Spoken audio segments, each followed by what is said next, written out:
Now I'd like to call forward the Honourable Shane Jones to say a few words as well.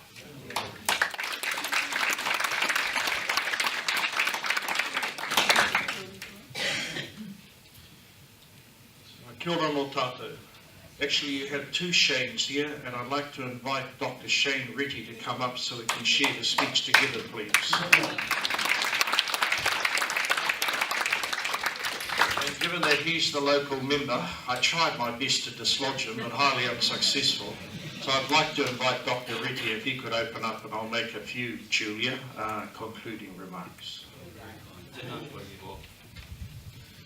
Kia ora mai tātou e tuatahi ki te whakarapia, tēnā koe, ki te kuia, e nā rā, e nā iwi katoa, tēnā koutou, kia ora mai tātou. Thank you for the opportunity to say a few words this morning, and congratulations again for getting to this place where you are today. I was looking back through my notes as to how I came to be involved, and at 3 p.m. on Friday, June the 26th, 2015, Julia came into my office. Came to my office with a plan. Now, your deed was actually formed December 2014, so 6 months later you were ready to do something about it. And Julia comes into my office and tells me a story. Tells me a story about this wonderful vision she's got, her and her team for Achieve2B. And she explained it to me. She said, look, I was an AFS scholar, American Field Scholarship Scholar, and I had this wonderful experience overseas. And this is what I learned, and this is the confidence it gave me, and it's just tremendous. You've got no idea what it's like. Well, that was the first you've got no idea what it's like moment, because yes, I do. Because when I was 16, Hamilton Rotary Club selected me to go from Hamilton to a small rural school in the middle of America on a Rotary exchange.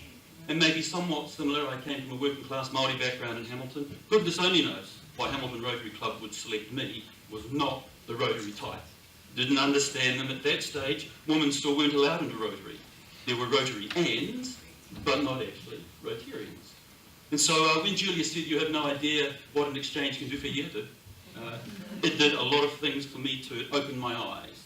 Imagine I went from a working class Māori family to live with 5 people, 5 families in America. 3 of them were multi-millionaires, 2 were bankers. Imagine the experience. I've got pictures playing golf with Clint Eastwood. Imagine the experience. So yes, I did understand when Julia said you've got no idea. Yes, I have some idea. And at that stage, the program as it was, as she presented it to me that day, she said it's a cultural program for young New Zealanders with disabilities aged 14 to 21. With the appropriate support, these students will be able to contribute, benefit and participate. So that was how the vision was formed back then. What we really needed was some assistance from government departments to help with the packages of care that disabled people were receiving. How would we get that offshore? And that became a bit of a challenge. Initially we looked at the supported living payment and did an introduction to Nikki Wagner, who was the Minister for Disabilities at that stage, and she was very receptive. And she said, yes, look, I'm receptive to this. There are some criteria we need to meet. So I was looking back through my emails with Julia, and we started working on the criteria that the ministry required us to meet. And what it fundamentally came down to eventually, the exchange needed to have some sort of vocational component. It needed to look like training in some way. And so we worked really hard on that, and as is the nature of government departments, we're bounced from one department to another. No department saying no, each department saying, love the principle, not quite sure it's us. Okay, so we'd moved from department to department, as you recall. There were also changes in the people who had responsibilities. Sam Lofi-Winger came into the role. He was very, very supportive. And eventually, we got over the line. Many, many meetings with Julia and her team. That wouldn't have been visible to many of you, would have been to the board maybe, but the work in the background that Julia and her team did was substantial to get over the line. What we then got to was when Denon was announced as the first person.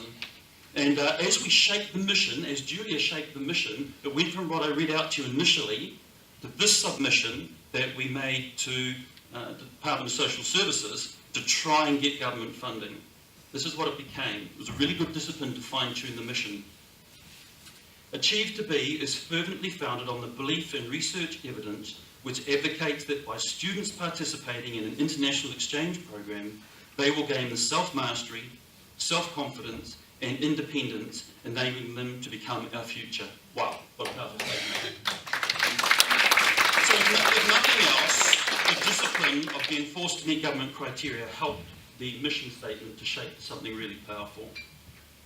And then I think the last sort of correspondence I wanted to talk to was when I get an email from Julia saying, guess what?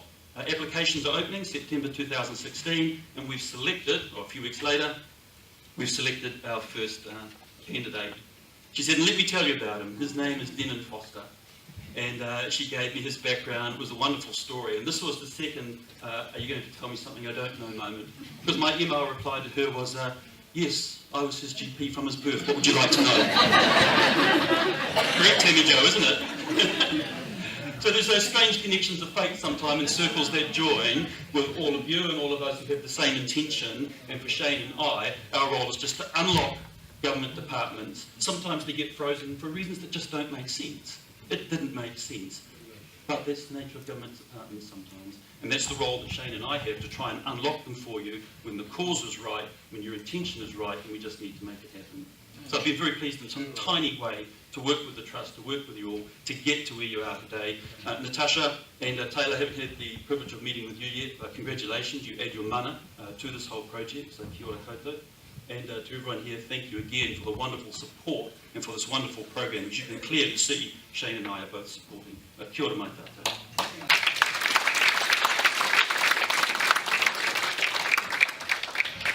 Kia atia ngā reo nāna mātou I tōpō mai ki roto I tēnei whare tēnā kote. E kara e wārena tā tātou puchi. Me ona kaupapa, kāni rātu taku mihi, tautoko atu I a koutou e te whānau.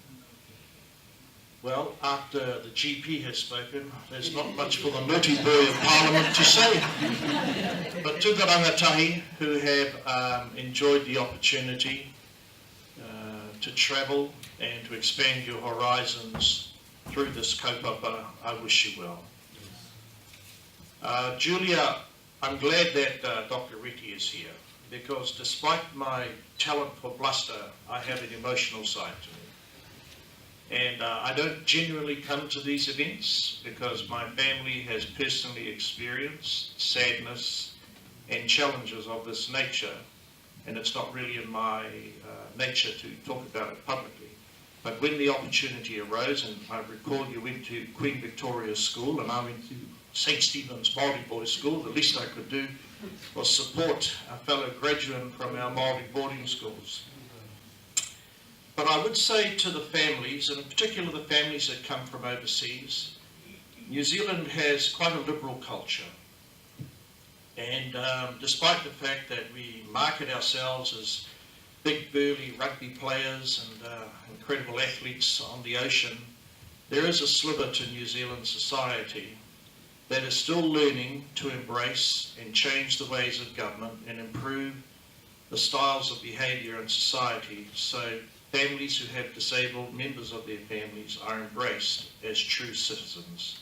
Sure. And to that end, Cheryl, I think the work that you do right throughout our community in the north, irrespective whether it's the big end of town or the small end of the town, all power to you. So to all the families here, look, I don't really have much more to say. I'm a sort of guy that it's only appropriate in my view that Shane, in a way we're combatants, but at the same way we've got the same blood in our veins, the blood of the north. So it's right that we should exhaust ourselves, what slender energy we have left after being in Parliament, to advance the interests of the north, and not just those people who easily attract attention. So I'm looking outside at the horses. Air New Zealand wants me to ride one back to Wellington. But this is an indication of how much activity there is in Whangarei, and my Uncle Rolly Jones, helps with the small facility south of Kaitaia, where Shetland ponies or something slightly bigger than the little ponies are made available for some of the disabled members of our Kaitaia community to go out and do something quite different, jump on a horse.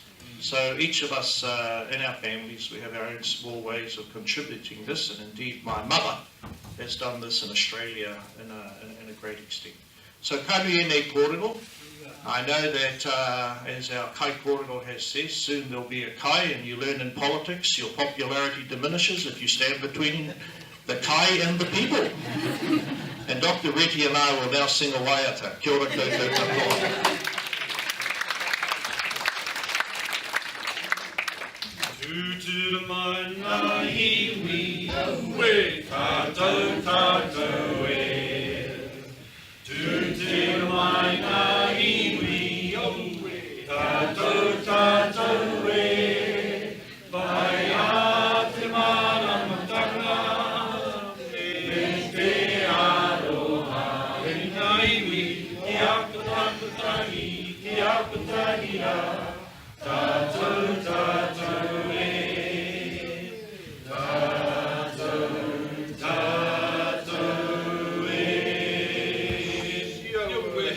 Kia ora tātou.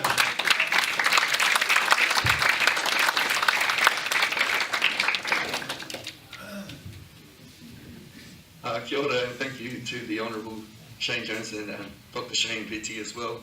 That name Shane in politics, eh? Just be careful what you name your kids.